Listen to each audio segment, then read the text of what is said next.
तो संत जब बनते बाबा, यानी वैराग्य जब दीक्षा लिया जाता है, फिर समस्त अपने माता पिता भाई बहन समस्त परिवार परिकरों को त्याग दिया जाता है, फिर गुरु चरणाश्रित ही होने पड़ते, गुरु ही सब कुछ है।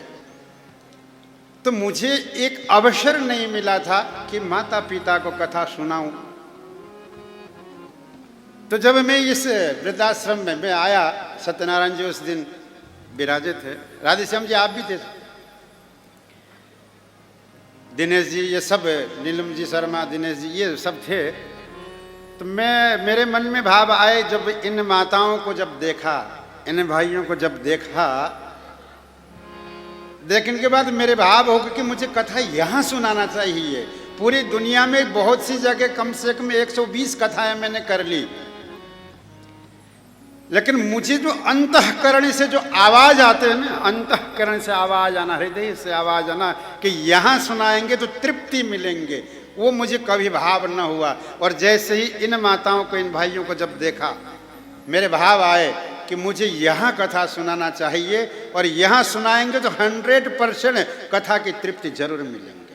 सुनाने का, सुनने की तृप्ति तो जीवन में कभी मिल नहीं सकते।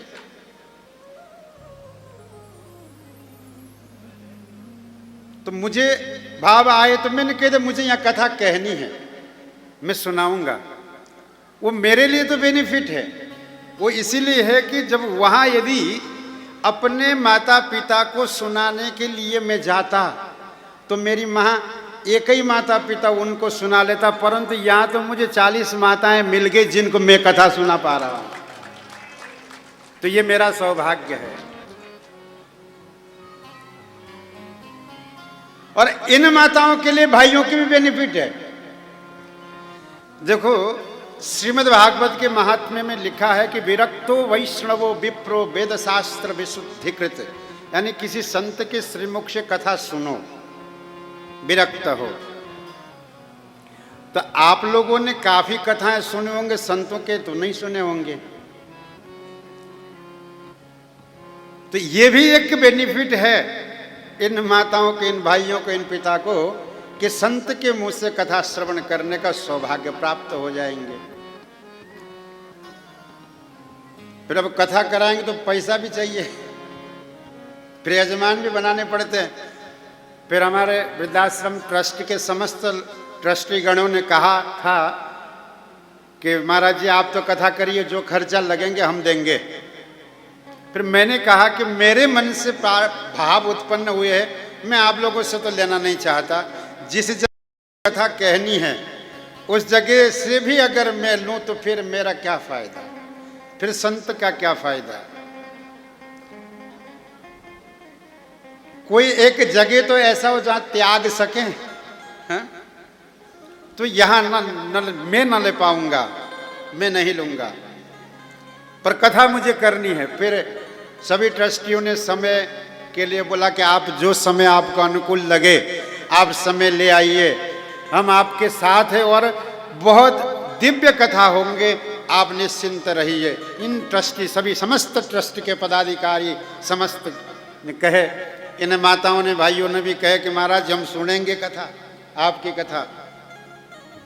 सेवा में लगे रहना। डाड साहब दिख नहीं रहे अभी, है क्या डाड साहब? क्या कहना, क्या कहना। ये तो एक प्रकार से ये समझ लो कि मुझे ऐसा लगता है इनकी जो सेवा देखता हूं, इस संसार में जितने भी वृद्ध हैं सबके पिताजी यही है।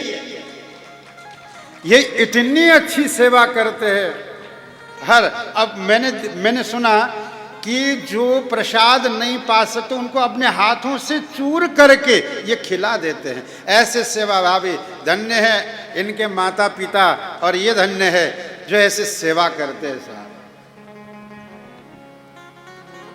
तो सभी ने कहा कि बहुत अच्छा लगेगा, आप सुनाइएगा। तो समय निश्चित हुआ।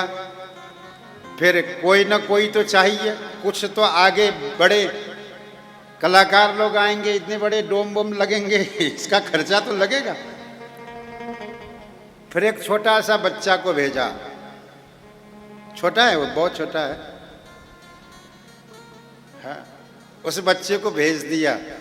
भगवान गणेश जी जो वृद्धाश्रम में जो गणपति जी महाराज विद्यमान है ना, उन गणेश जी ने, गणेश जी देखो भेजे तो छोटा, बहुत छोटा बच्चे को, पर बच्चा छोटा दिखने में काम मोटा। गणेश जी के